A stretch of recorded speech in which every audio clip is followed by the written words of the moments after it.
These women have copied each other so many times, I wouldn't be surprised if somebody told me they just share the same closet. I'm your host Michaela, and today I'll be telling you the top 10 purchases Meghan Markle made to copy Kate Middleton. And make sure to hit that subscribe button and the bell because it really helps us out, but now let's get started. Number 10, a black and white jumpsuit. Meghan Markle looked to Kate Middleton for inspiration back in June 2022, as she donned a $4,800 monochrome jumpsuit, which was nearly identical to a gown her sister-in-law wore earlier in the year. According to its online description, Meghan's jumpsuit featured a bold silhouette, as well as the brand's signature knot detailing across the back and a slight flare toward the hem of the pants. The Duchess of Sussex, in her third outfit of the day, accessorized with dainty gold earrings, a $350,000 trilogy engagement ring and wedding band, and Princess Diana's $23,000 Cartier tank watch. Harry, however, sported a more casual look in a black denim jeans, a navy blue shirt with the arms rolled up, and gray suede sneakers. He completed the look with two separate bracelets and a necklace which was mostly hidden by his shirt. The Duke's relaxed appearance was a stark contrast to what he wore in his keynote speech at the UN General Assembly hours earlier, in which he blasted a Supreme Court's decision to overturn Roe v. Wade as a global assault on democracy and freedom. Despite the event meant to be in celebration of Nelson Mandela Day, Prince launched an attack on American politics during his speech to delegates. He also spoke out about climate change and poverty during the 2-hour meeting. Number 9, pink skirt suits. The Duchess Meghan of Sussex wore a pink skirt suit when she joined husband Prince Harry and grandmother-in-law Queen Elizabeth II at a Buckingham Palace reception in June 2018. The occasion was a party for the Queen's Young Leaders Awards, a program that celebrates the achievements of what the palace calls young change makers from across the Commonwealth. Harry and Meghan were there because the then new Duchess in Sussex would be taking a leading role in the Commonwealth, the organization of former British Empire nations that was dear to the Queen. For the palace reception,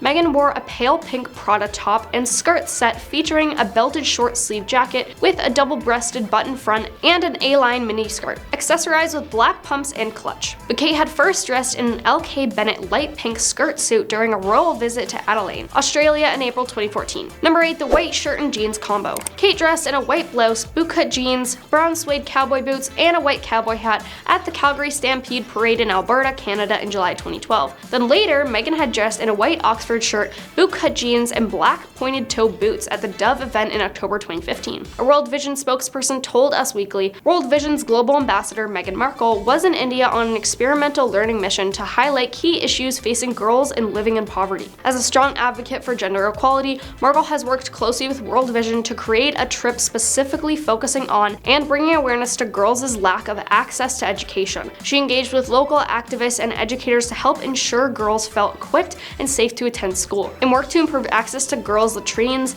the lack of therefore being a significant problem for the 63 million teenage girls in India. World Vision, a relief, development, and advocacy organization, has been active in India since 1951. A source added, Meghan had been planning this for the past 8 months, compiling her own research and helping set the agenda for the trip. She didn't want to be given notes by someone else and just show up. These are important areas of interest for Meghan and cover issues she feels extremely passionate about. Number 7, military details. Kate had worn a double-breasted navy coat by Alexander McQueen at Armed Forces Day in June 2011, and then Meghan had chosen to dress in a navy military-inspired navy jacket and trousers while out in New York City in March 2016. It was thought at first that her coat was from Armani, however the buttons did not match any of the Armani coats. Her shoes were Aquazur, the purest 105 pumps and navy suede for $650, as well as a Cartier tank watch which was Princess Diana's in gold. Jennifer Meyer 18-karat gold bezel tennis bracelet for $3,000, and a Cartier love bracelet in gold. Number 6, blue dress. At an Instagram dinner in Toronto, Meghan posed with her longtime best friend and stylist Jessica Mulrooney. This look from 2016 is pre-royal duties, but Meghan was well on her way to becoming a fashion icon. The plunging neckline of her deep blue dress was balanced out nicely with its longer length. Simple straight hair and subtle makeup had Meghan looking effortlessly cool, which coincidentally looked just like a dress that Kate was in during her engagement photo call with Prince William in November 2010. So maybe she saw Kate wearing it and decided to match with her, as people say she had been planning to be a part of the royal family for years. Number 5, plaid coat. Meghan Markle and Prince Harry's visit to Scotland was notable for several reasons. First, it was a romantic pre-Valentine's Day work trip for the soon-to-be married couple. Second, a pony tried to bite Prince Harry. And lastly, Meghan dressed in a very Scottish-themed outfit for the occasion. The lip gloss queen was spotted at Edinburgh Castle wearing black trousers by US designer Veronica Beard and a chic black turtleneck bodysuit by Wolford. Of course, Markle's also wearing a Burberry tartan coat. The tartan print is a traditional Scottish design, and Burberry is an iconic UK brand, so her outfit was on theme. So ultimately, the Duchess of Sussex did appear to channel Kate's style once more when she wore the Burberry coat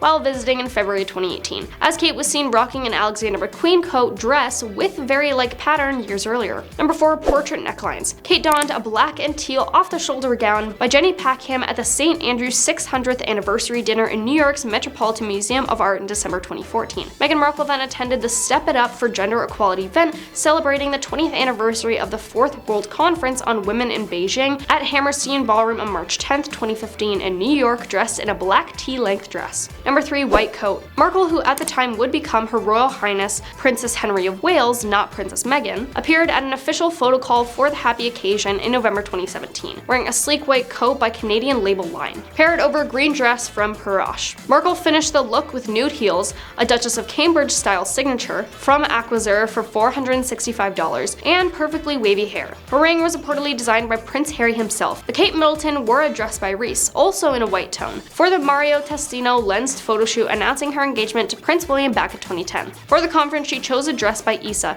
in a blue that matched the sapphire in her engagement ring, which had been Diana's. Both dresses were so popular that they were re-released by the brands. Number 2, grey plaid dress. Meghan Markle traveled to Cardiff, Wales in January 2018 for an official visit that included visiting the Welsh Culture Festival and a tour of Cardiff Castle. The former Suits star continued to prove she's a fashion star, braving the chilly winter temps in a chic all-black ensemble, before revealing a modern yet regal top that at the time had already sold out on the brand's website. Markle mingled with well-wishers in a stunning black Stella McCartney overcoat that she paired with pointy-toed Tabitha Simmons boots, a mini forest green de Meliere London Venice bag, and shooting star earrings. But of course, Kate had to do it first, rocking an LK Bennett coat in December 2017 that looks almost exactly the same. Number 1, polka dot dress. The Duke and Duchess of Sussex had arrived in Fraser Island, Queensland to visit the world's largest sand island as the next stop of their first tour as a married couple. Mother-to-be Meghan, who missed an engagement a few days prior to rest following a late Saturday night at the Invictus Games opening ceremony, had been told by Harry to make sure she is getting enough rest during the 16-day tour. When they arrived in Queensland, Prince Harry took a boat to Fraser Island, while Meghan went on a whale-watching boat. The Duchess appeared to be in good spirits as she waved to well-wishers on the marina. Meghan was sporting a polka dot dress that ties at the waist, along with large black sunglasses and lace-up sandals.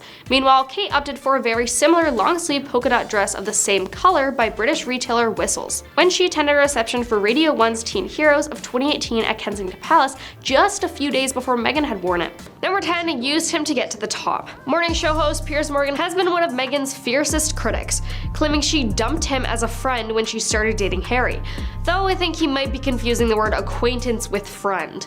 Anywho, when the couple stepped down in January, Pierce said that Meghan used Harry to get to the top, and tweeted, "People say I'm too critical of Meghan Markle, but she ditched her family, ditched her dad, ditched most of her old friends, split Harry from William and has now split him from the royal family. I rest my case." He also called the couple a pair of repulsive, deluded, narcissistic tools. Imagine announcing this in the middle of a global pandemic. Imagine thinking anyone cares about their hurt little me egos, as health workers around the world are dying at work. "What a pair of repulsive, deluded, narcissistic tools," he tweeted. Morgan had also banned conversation about Meghan and Harry on Good Morning Britain after they announced there would be no further corroboration and zero engagement between them and the 4 UK tabloids The Sun, The Daily Mail, The Mirror, and The Express. "Let's not talk about Meghan and Harry today. I can't be arsed. Let's just forget about them," Morgan said on the show. Number 9, faking being in love. Australian feminist Germaine Greer doesn't know Meghan, but that didn't stop her from telling 60 Minutes that she thinks Meghan isn't actually in love with Harry, but is just using him to catapult herself into wider fame. "All I can think is she'd better be in love," Greer said. "If she's been faking it all this time, oh boy, what misery." She also claimed that the Megxit was part of Meghan's plan to manipulate the royal prince, and use his name as a ladder to become more well-known in the entertainment industry. According to Greer, the luxurious $32 million royal wedding on May 19th, 2018 started the show, and the supposed romantic wedlock turned into show business in disguise. The feminist added the fact that although Meghan became a duchess, she still did not give up the opportunities outside of the the royal palace, only proving that Meghan's life only revolved around show business. The whole point about showbiz, it's not real, it won't sustain you, she suggested. Number 8. Gold digger. When Meghan and Harry announced their foundation's name and details, according to the Daily Mail, they hadn't yet finalized registering for their website and someone else snapped it up. And that person did something terrible to it. Speaking to the Telegraph, the Sussexes shared a few details about the foundation. Before Sussex Royal came the idea of arch, the Greek word meaning a source of action. They told the newspaper, "We connected to this concept for the charitable organization we hope to build one day, and it became the inspiration for our son's name." Some hacker took the opportunity to register archwellfoundation.com and redirect it to a YouTube video of Kanye West's gold digger video. An obvious insult to Meghan. Of course, now it's fixed, but it's kind of sad that someone would take something that's focusing on positive change and turn it into an embarrassing joke. Number 7. A ruthless social climber. Pierre's first scathing attack on Meghan came in December 2018, months after praising her and her humanitarian work. He basically said that Meghan married for the fame. Meghan Markle is a ruthless social climber actress who has landed the role of her life and is determined to milk it for all she can. And that's why the palace is beginning to turn on her. Since then, Pierce has only escalated his attacks, but I think maybe he's just butthurt that she didn't pick him. Meghan and Pierce messaged for a while, and when Meghan visited the UK to watch Serena Williams at Wimbledon, they met for a drink. Pierce later revealed, "We had 2 hours in the pub. She had a couple of dirty martinis and pints. We got on brilliantly. Then I put her in her cab and it turns out it was the cab that took her to a party where she met Prince Harry. The next night, they had a solo dinner and that was the last I ever heard from Meghan Markle. I never heard from her again. Meghan Markle ghosted me." Pierce said he was ditched like a sack of spuds. Yup, sounds like someone who's a little butthurt. Number 6. Will blindside Harry with a divorce. As far as her critics are concerned, now that Meghan and Harry are out as senior working royals, the next natural step is for Meghan to divorce Harry, since supposedly he would have outlasted his usefulness. He might be a prince, but he's inexperienced at the ways of the real world. His head must be spinning at how fast he went from a castle to Canada to the middle of LA. And the worry is she might blindside him with a divorce, and he would lose everything, including his money and possibly even Archie, a palace source supposedly told Women's Day Australia. Wednesday Australia, April 13th, 2020 issue also suggested that Prince Harry may not experience a happy ending after all. Meghan's alleged real scheming begins. Number 5. Out of money. Plenty of networks around the world aired Meghan and Harry's engagement interview. When Britain's Sky News streamed it live, the comments from viewers started rolling in, and not all of them wished the couple well. In fact, among the congratulations and the racist trolling and the accusations that Meghan was acting during the interview were plenty of jabs accusing Meghan of being in it for the money. She's seeing British pound signs, one commenter wrote. She won the lottery, wrote another. When she collects that money, she won't give a crap anymore. Number 4. Played Harry. Meghan is apparently such an evil mastermind that she's been planning to be a part of the royal family since childhood. So said Meghan's former friend, Nanaki Pretty, who sold the Daily Mail a trove of pictures of Meghan, including one where 15-year-old Meghan and her friend posed in front of Buckingham Palace. "I'm not shocked at all," she told the tabloid about the wedding. "It's like she's been playing this all her life. She gets exactly what she wants and Harry has fallen for her play. She was always fascinated by the royal family. She wants to be Princess Diana 2.0. She will play her role ably, but my advice to him is to tread cautiously." They met at age 2 at a prestigious kindergarten in Hollywood and became inseparable. "We were sisters, everyone knew that. We would be hand in hand everywhere." Meghan's father Thomas was a lighting director on popular US TV shows such as Married with Children and General Hospital. From an early age, Meghan visited those sets and decided fame suited her, Miss Pretty said, laying the foundations for Princess Pushy as she later became known. Number 3. Out to commercialize the royals. Meghan's critics love to emphasize over and over that she was a nobody before marrying Harry, a not-so-subtle way of interjecting classist and racist overtones as to why she doesn't belong in the royal family. Never mind that Meghan was a self-made millionaire who did charitable work before Harry, something that another royal bride, Kate Middleton, cannot claim. So author Tom Bower went on British TV and said that Meghan had no status outside of the royal family, and marrying Harry had enabled her to commercialize her royal ties. Number 2. Wants to be president. According to a book by Lady Colin Campbell, who has made an entire career out of writing about the royals, Meghan used her marriage to Harry to position herself to be president of the US someday. "I know the Duchess of Sussex has political ambitions, and I've been told that one day she wants to run for president," she told the Mail Online.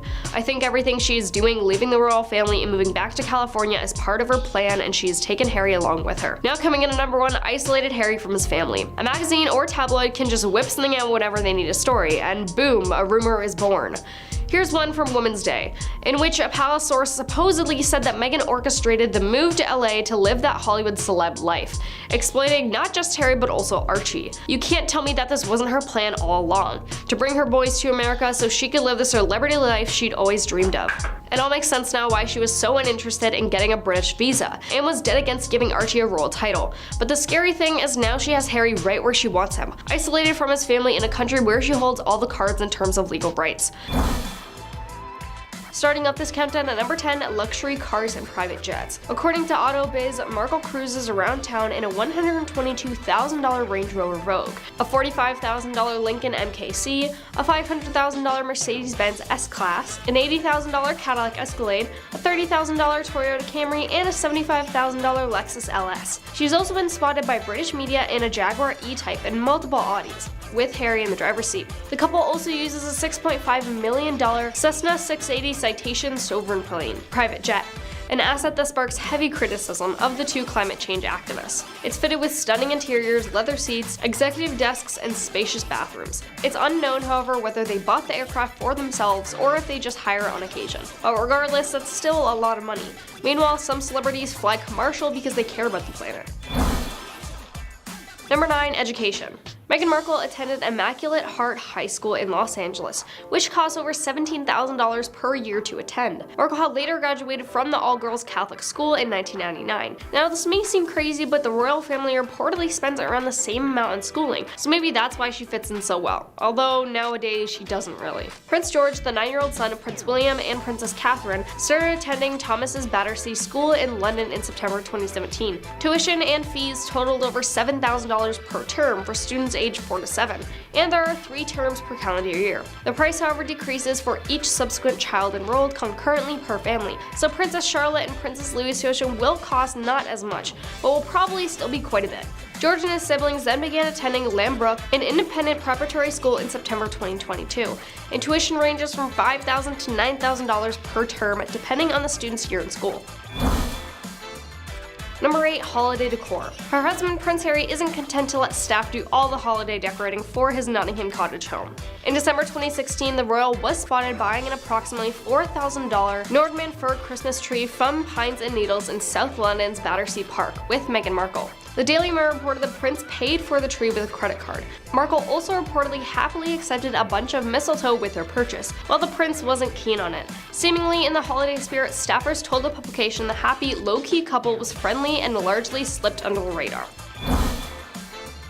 Number 7, clothing. A royal fashion blog found that Markle came out on top with a mind-boggling $500,000 spent on her wardrobe just that year, 5 times more than Kate Middleton, according to textile market intelligence platform Yards and Fibers. However, the report did factor in a pricey jewelry piece, which has been speculated to be a gift from Prince Charles, but remains unconfirmed by the palace. Typically, gifts aren't included.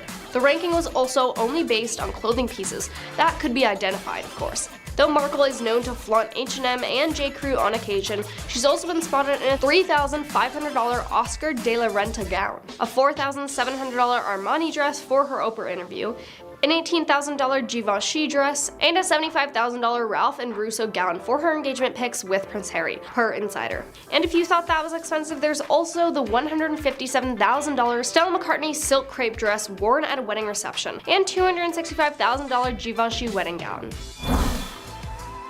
Number 6, staff.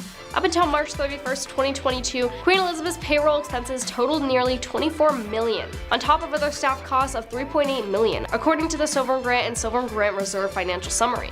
Doing one's own grocery shopping, cleaning, and laundry is decidedly unroyal, so Prince William and Kate have a little help. It's unknown who's currently assisting the family, but in May 2017, The Sun reported their housekeeper had recently quit her roughly $46,000 per year job because it was too demanding. And of course, Meghan doesn't need as much staff as the Queen did, so she probably doesn't spend that much, but it's estimated that she does spend around $1 million per year on staff costs. And as just one of Kate's staff members quit because she was too demanding, Meghan's staff also have a lot to say about her. Meghan has been called a narcissistic sociopath who played her former advisors. It was like working for a couple of teenagers, according to the reported words by their highly regarded private secretary who had been recommended by the Queen after years of loyal service. And Meghan's behavior had apparently been difficult and demanding from the start.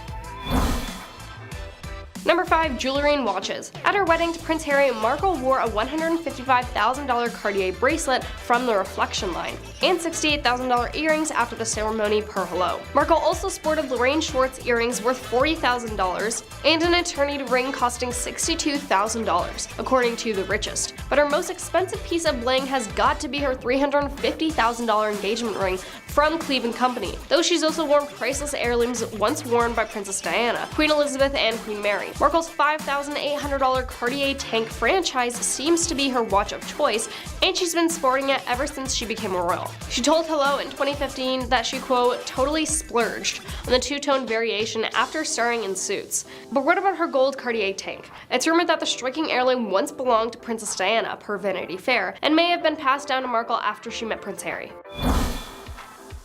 Number 4. Renovations. $3 million was reportedly spent renovating the 10-bedroom manor home, Frogmore Cottage, which I mentioned earlier where they bought their crazy expensive Christmas tree that Meghan Markle and Prince Harry share with their children. The couple moved to Frogmore Cottage in Windsor back in March 2019. The property, which was previously used as royal staff headquarters, required the renovation of, quote, 5 residential units in poor condition, according to the report.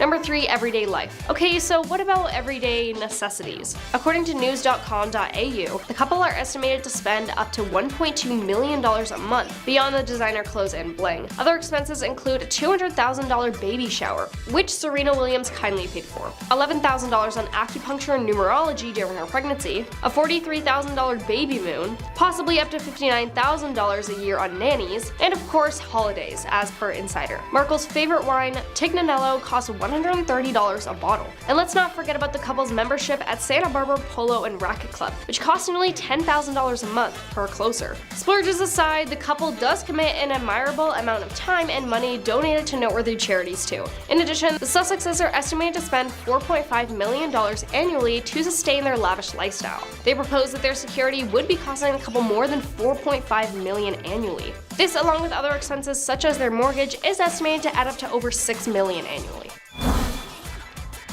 Number 2. Bags. She may keep Harry as permanent arm candy, but the Duchess of Sussex is also known to boast a serious collection of luxury handbags. She's donned a $4,900 Dior Lady Delight, a $985 Gucci Dionysus, mini Strathberries including the $770 Mindy Tote, a $920 Bottega Veneta wallet, a $780 Mulberry Darley, and Victoria Beckham powder box bag worth $620 per hello, and the list goes on and on.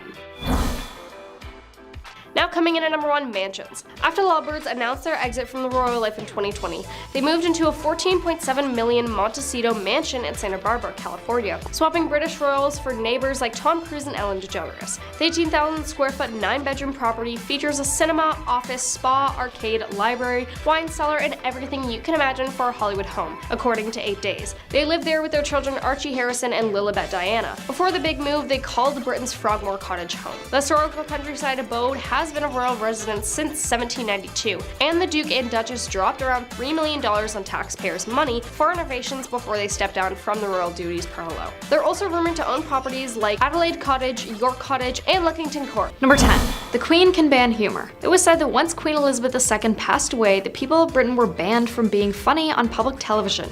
Seriously. BBC wasn't allowed to air anything humorous for the 12 days between her passing and her funeral. It was said previously that, in the event of the Queen's passing, BBC would immediately stop what they were doing, make the announcement of her passing, and start airing the documentaries about the Queen's life that have been pre-recorded. The station even had black suits and ties ready to be thrown on at a moment's notice. But you will never ever hear the royal family say these words. Number 9. The royal family does not have to obey legal speed limits, but only when they're driven by police on official royal duties. When the king, prime minister, and other members of the royal family are driven by police officers on official royal business, they can drive as fast or as slow as they please. According to The Sun, the Road Traffic Regulation Act gives permission for police, fire, ambulance, and other enforcement agency vehicles to break speed limits. Since the royals are always driven by police escorts while completing royal duties, their vehicles are thus exempt from following speed regulations. Number 8. Members of the royal family are exempt from paying taxes in certain instances. Though the monarch was not legally required to pay taxes taxes, the Queen made voluntary payments on income, assets, and gains not used for official purposes, Insider previously reported. Other parts of the royal family's income, like the Prince of Wales' income from the Duchy of Cornwall, are also exempt from taxes. However, he also, quote, voluntarily pays income tax on all revenue from the estate, according to the official website. Number 7. The British monarch can't be arrested or be the subject of civil and criminal proceedings, meaning he is effectively exempt from the law. King Charles enjoys sovereign immunity, meaning he can't be prosecuted under a civil or criminal investigation. This rule also applied to the late Queen Elizabeth II. According to previous guidance on the royal family's official website, quote, although civil and criminal proceedings cannot be taken against the sovereign as a person under UK law. The Queen was careful to ensure that activities in her personal capacity were carried out in strict accordance with the law, however. Number 6. The monarch typically had 2 birthdays. According to the royal family's official website, the Queen celebrated 2 birthdays each year. Her actual birthday on April 21st and her official public birthday celebration on the 2nd Saturday in June. Across generations, sovereign rulers have often held their public birthday celebrations on days other than their actual birthday, especially when their real birth dates fall in the autumn or winter. This is in order to increase the likelihood of good weather for the annual Trooping the Colour parade, according to the royal family website. Since King Charles's birthday is in November, he could follow his mother's lead and have a second celebration in June too, although it is yet to be confirmed. Number 5. The Queen didn't have to use a passport to travel, and this is likely also to be true for King Charles. Every passport in the United Kingdom is issued with the Queen's name. As a consequence, the Queen didn't need her own passport to travel, according to the royal family website. Following the Queen's passing, passports are likely to be altered to reflect King Charles as the new sovereign. However, much like the process of altering British money and stamps, this will be a gradual change and could take a number of years. British coins and banknotes, which have the Queen's portrait on them, will be replaced with a portrait of the new monarch, King Charles. The process of replacing the portrait will, however, take a while, as I mentioned, because of the large number of banknotes currently in circulation, according to the coin expert. While the Queen succeeded her father King George in 1952, she didn't appear on the Bank of England note until 1960, according to the Bank of England. All other members of the royal family, however, do hold their own passports, the royal family website adds. Number 4. The royals are also able to skip out on jury duty. One royal perk is that members of the king's family do not have to take part in jury duty. If you get a jury summons in the post, you must respond within 7 days and confirm if you can attend. Usually it works by your name being chosen randomly from the electoral register. You'll be part of a jury of 12 people to decide the outcome of a criminal trial. Jury service usually lasts up to 10 working days. If the trial is likely to last longer than 10 days, jury staff will let you know. If the trial is shorter than 10 days, you may be asked to be a juror on other trials. You'll usually need to be at court from 10 a.m. to 5:30 p.m. Monday to Friday, but times can vary. So kind of like a 9-to-5 job, except you're not getting paid. In normal instances in the United Kingdom, evading jury duty results in a fine up to or around $1,000. However, for the king and members of his immediate family, jury duty is not required, The Guardian has reported. Number 3. Her Majesty was never required to have a driver's license. At the age of 18, Queen Elizabeth II trained as a driver and mechanic for the Women's Auxiliary Territorial Service during World War II. She insisted upon joining the army, when she trained as a truck driver as well. She also remains the only female member of the royal family to have served in the army. The Queen was never required to take an actual driving test, however, and was also able to drive without a number plate because all driver's licenses in the UK are issued in the Queen's name, according to the Daily Express. Following his accession to the throne, King Charles III no longer requires a driver's license now, and now he is the only person in the UK who can drive without one. It was also added that the entitlement does not extend to Camilla, as the Queen Consort still needs a license to drive. The lack of needing a driver's license is said to be a privilege greatly enjoyed by monarchs. Number 2. While regular grandparents have to go through the courts if they want custody of their grandchildren, the king has automatic legal custody of all his descendants and his minor grandchildren. The monarch has legal custody of their grandchildren, a royal historian told news.com.au in 2018. This means Charles technically has custody of Prince William and Kate Middleton's 3 children, and Meghan Markle and Prince Harry's children Archie and Lilibet. This 300-year-old rule was passed by a majority of 10 out of 12 judges in 1717, who decided the monarch's right of supervision extended to his grandchildren, and this right belongs to His Majesty, King of the Realm, even during their father's lifetime. This goes back to King George I, who ruled in the early 1700s, and the law has never been changed. He did it because he had very poor relationship with his son, the future King George II, so they had this law passed that meant the king was the guardian of his grandchildren. Though it's unlikely the king would ever take his grandchildren away from their parents, the law is still technically there. When Prince Harry and William were little, Prince Charles asked the Queen if both children could fly on a plane together to Scotland, to which the Queen said yes. Technically, they needed permission to travel. The Queen has the last word on parenting decisions like that. Or now the king, I guess. However, as Harry and Meghan have stepped down from the royal family, the rules about that law are a little iffy now. However, hopefully it won't ever come to the situation where the king wants to take full custody of Harry and Meghan's kids. Now coming in at number 1, the royals don't have to use their legal last names. The royals are not required to use their legal last names, even though they technically do have one. Before 1917, members of the British royal family had no surname. Kings and princes were historically known by the names of the countries over which they and their families ruled. Kings and queens therefore signed themselves by their first name only, a tradition in the United Kingdom. The names of dynasties tended to change when the line of succession was taken by a rival faction within the family. In 1917, there was a radical change when George V specifically adopted Windsor. Not only as the name of the house or dynasty, but also as the surname of his family. The family name was changed as a result of anti-German feeling during the First World War, and the name Windsor was adopted after the castle of the same name. But now the male line descendants of Queen Elizabeth and Prince Philip bear the last name Mountbatten-Windsor. Starting off with number 10, it's no surprise American-born and raised Meghan had a hard time adjusting to the English culture. How likely is it for your in-laws to be none other than the royals? I don't know about you, but that is an insane amount of pressure. In an episode, Harry and Meghan recall Meghan's first ever meeting with the Queen, who also happens to be Harry's grandmother.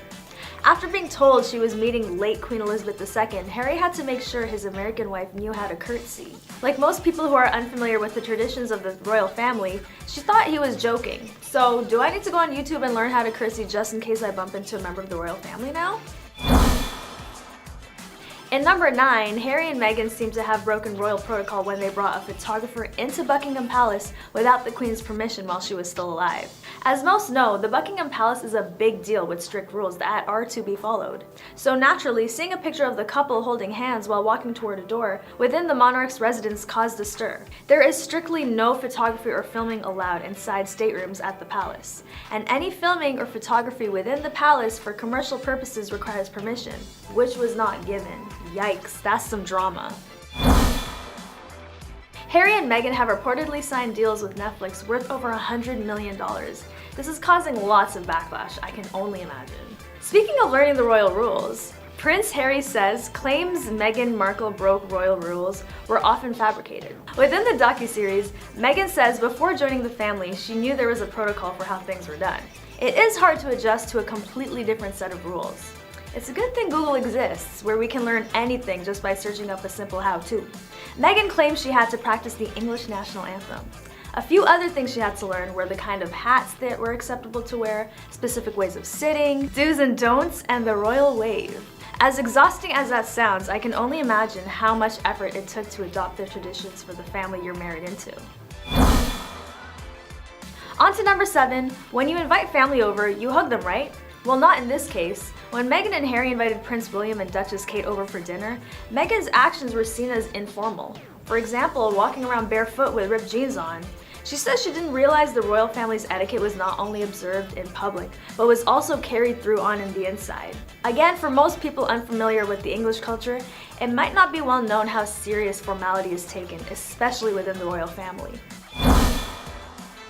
The biggest news that shocked many was when the Duke and Duchess stepped back from their royal duties and made the big leap from London to LA in the beginning of 2020. Leaving your royal titles to go live a normal life seems like an option many other people would not consider taking, but the couple revealed they needed to step back from royal duties due to lack of support and understanding, which in turn seemed to really affect their mental health. A lot of people claim Meghan never wanted to stay in the first place and that the Duchess only wanted the money and status that comes with being part of the royal family without the responsibility. Especially because they moved to LA to live a quiet, peaceful life, which is not known as a quiet spot at all. A lot of drama is caused by the actions of these two, which many people find controversial. What do you think? Comment below if you agree or disagree with these claims. Next, we're going to talk about Meghan giving a personal interview to speak about their personal issues. This was a surprise for a lot of people, talking about the media scrutiny and their struggles as a couple. She has done an interview for Oprah which stirred a lot of drama and caused people to call her out for lying many times during the interview. Regardless of how true it is, this couple has been bold with living their lives the way they want to, and it seems as if they will continue to, especially as they are expanding their family away from the royal palace. As a rebellious duchess, a lot of the things Meghan has been doing have definitely become a hot topic of conversation. It makes me wonder if she's doing it intentionally or just doesn't care. What do you think? As we count down to the last few rules broken in the documentary, here are a few other times Meghan and Harry have bent royal rules just a little bit. Talk about being savage. There have been occasions where Meghan has worn dresses of a shorter length than other royal members usually wear. The couple's wedding was not on a weekday, which is royal tradition. While on their South African tour, the couple made a request to only be referred to as Harry and Meghan instead of as the royal titles, which, yeah, you guessed it, is definitely against royal protocols. The two of them are regularly seen showing PDAs, such as hugging and holding hands in photographs taken by paparazzi. I love how openly they are being themselves. Seems like they're really embracing their life outside of royalty.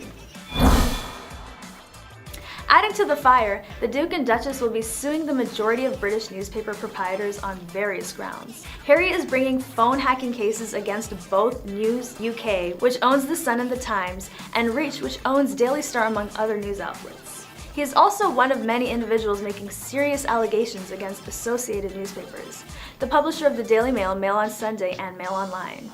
Meghan has already won a separate legal case against the Mail on Sunday after it published a private letter she sent to her father.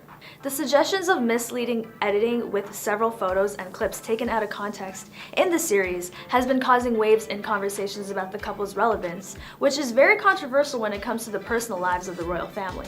There's a leaking, but there's also planning of stories. It's a dirty game, Prince Harry is heard saying in the docu-series. When discussing matters of Harry's mom, the late Princess Diana, he also discusses his upbringing and the effect his mother and her death had on him, as well as the constant press intrusion he has faced since birth. In a move that is likely to anger his brother Prince William, the docu-series uses footage from the BBC's controversial Panorama interview with Diana. It emerged last year. The interview had been secured via fraudulent means. Earlier this year, the BBC publicly apologized to William and Harry and donated the $1.6 million it made from the interview. In response, William said, "It is my firm view that this Panorama program holds no legitimacy and should never be aired again." In the docuseries, Harry says, "I think we all now know that Diana was deceived into giving the interview, but at the same time, she spoke the truth of her experience." And finally, in number 1, the series seems to be targeted towards the American demographic. So many British followers of royalty were not pleased by the whole idea of a series being made and believe it taints the family's honor in the sense of all family matters remaining private. Well, that's all on the royal drama for this episode. I'm curious to know what you think about the docuseries so far, so drop a comment under the video. But if you haven't already tuned in and are interested in finding out more about this steaming hot English tea, you have the rest of the week to binge on this Netflix series. Coming at number 10, Prince Harry is preparing his memoir with stories being completely different from the ones being released as part of the docuseries. That sounds really suspicious. As they're working on making amends, they've apparently changed their mind about airing the family's dirty laundry. But that's not all. They've also knowingly or unknowingly mixed up some of their story details. The insider claimed a lot in the show contradicted what Harry has written, so that was an issue. Harry and Meghan are having second thoughts on their own story on their own project, another Netflix source said. Sources say that Harry and Meghan had made significant requests about toning down the content they had initially provided, but were denied because of how late in the process they had done it. So are we getting some real juicy insight on what goes on behind closed doors? And if so, how accurate is it? There are always two sides to a coin. Depending on how biased the docuseries will be, viewers may or may not have different perceptions on the couple and royal family. In number 9, in the teaser, Harry is accusing his family of leaking and planting stories in the media. The 63-second clip is accused of painting a false picture. One of the scenes shows Harry expressing his concern over Meghan being treated like his late mother, Princess Diana. "I was terrified. I don't want history to repeat itself." While explaining how they have been hounded by the media, viewers seem to notice that the photograph they've used over the scene was of former model Katie Price leaving Crawley Magistrates Court from last December, an unrelated issue to what is being discussed. Viewers also noticed the image was flipped to show a different angle. This does not seem like a good look for the couple, hours before the release of their highly controversial Netflix docuseries. Coming in number 8, the series gives the impression that a photographer secretly photographed the couple with son Archie inside a private home. But witnesses have said that the photographer had been granted official access in advance. Robert Jobson, the royal editor for the London Evening Standard, said he was there when the photograph in question was taken and that the angle was an accredited position that Harry and Meghan had agreed on. This photograph used by Netflix, Harry and Meghan to suggest intrusion by the press is a complete travesty, Jobson wrote. It was taken from an accredited pool at Archbishop Tutu's residence in Cape Town. Only 3 people were in the accredited position. H&M agreed to the position, and I was there. This lies enough to discredit the allegations and stories being told in the docu-series because it makes Harry and Meghan look like they're reaching the line stories to victimize themselves based on facts that are not 100% true. 7th on the list of top 10 lies being revealed before the release of the docu-series, Pierre Morgan, British podcaster, addresses the issues he has with the Duke and Duchess through his tweets about the first look at the upcoming series. After feeling exploited over having his soundbite used in the series, a trail of tweets followed, and here are some juicy ones showing how passionate Morgan felt about the series. Slamming Prince Harry for waging a relentless, vicious public war against his own family, Morgan called the royal a deluded, spoiled, manipulated brat. The 6th lie on the list of top 10 being discovered from the trailer is another photograph showing press bombarding a car with a follow-up image of Meghan wiping tears from her eyes. To emphasize the point of Meghan being bombarded by photographers, viewers notice that the picture used is from Trump's former lawyer, Michael Cohen, in the vehicle. So if they're using false proof to clarify their points, how true are they going to be in the series? Ingrid Seward, editor-in-chief of Majesty magazine, said, "The inaccurate photographs undermine the validity of what Harry and Meghan are trying to say. It makes them the object of ridicule. If you are going to criticize the monarchy, you have to make sure everything you say or do is absolutely correct." Host of the Meghan Kelly show, Kelly, had a lot to say about the series as well. There are at least 3 other shots in that trailer of them getting mobbed by the press, which had absolutely nothing to do with them, she said. 5th on the list of lies being revealed before the release of the docu-series, as if using one picture of a model completely unrelated to the issue is not enough, another one of the pictures used to show Harry and Meghan hounded by the press in the trailer was actually taken at a film premiere 5 years before they had even met. Pierre Morgan exposed a paparazzi photo used in the trailer was actually from a Harry Potter premiere and not of photographers following the couple in their private lives. They already tell yet another lie in the first trailer with the Harry Potter paparazzi shot, Morgan wrote. It is understood that no members of the royal family attended the premiere. Instead, the photo appears first under search results for paparazzi on a stock image website. Royal expert Ingrid Seward commented how Netflix's careless efforts weakened Harry's comment about protecting his family.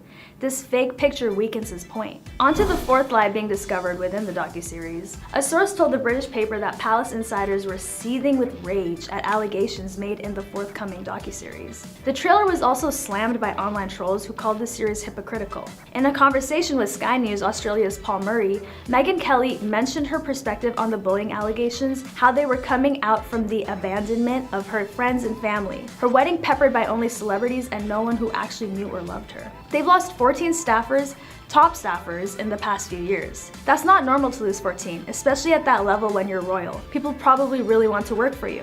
One internet user voiced their opinion on the trailer by saying, "I love the part where Harry and Meghan write a letter making it clear that the monarchy is a horribly oppressive system. This outrage has caused former employees to voice their frustration with NDAs that limit them from saying anything about the lies in the Netflix docuseries." One of the palace staffers said, "She knows we can't financially protect ourselves by going to court, so she keeps pushing.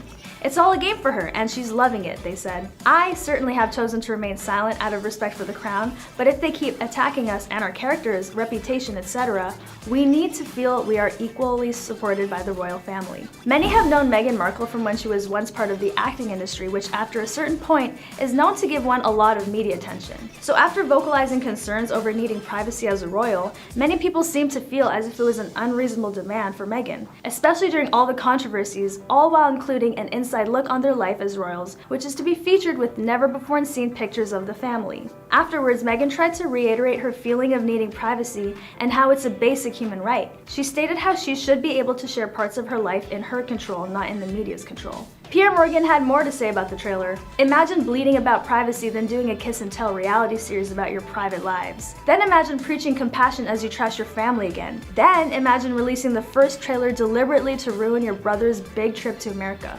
Repulsive hypocrites." Morgan expressed his support for the royal family and distaste for how Harry and Meghan are handling their drama. British podcaster Pierre Morgan was very vocal when it came to accusing Harry and Meghan of lying. You may remember in the Oprah Winfrey Wine-a-thon, about 17 different things that came out of their mouths were quickly proven to be untrue. And we're at it again with the Netflix documentary. He claimed the couple now ruthlessly exploits their titles as the Duke and Duchess of Sussex for hundreds of millions of dollars. During the interview, she had brought up that she and Prince Harry shared their vows in their backyard with the Archbishop of Canterbury, who had refuted the claims, saying the wedding was celebrated on the 19th of May, the day of their marriage, which was also publicly televised. As Prince Harry talks about the hierarchy in the video, he says, "You know there's leaking, but there's also planning of stories. No one knows the full truth. We know the full truth." Do we believe them? Let me know what your thoughts are on this docu-series in the comments below. More unwanted attention on the family with the show The Crown, based on stories from the royal family, is also receiving backlash on a storyline about the affair between Prince Philip and friend Penny Natchville, which is believed to be insensitive following the passing of Queen Elizabeth II in September. All of this exposure is just another reason to have us kick back and remain so invested in this English drama. For now, we can only interpret small parts of the docu-series through the trailer and by others' opinions on the matter. But once it's released, we'll have a better insight of the story as told from Harry and Meghan. If you're tuning in, let me know in the comments. I'm your host Janina, and I'll catch up with you next time with more juicy and entertaining stuff on the rich life.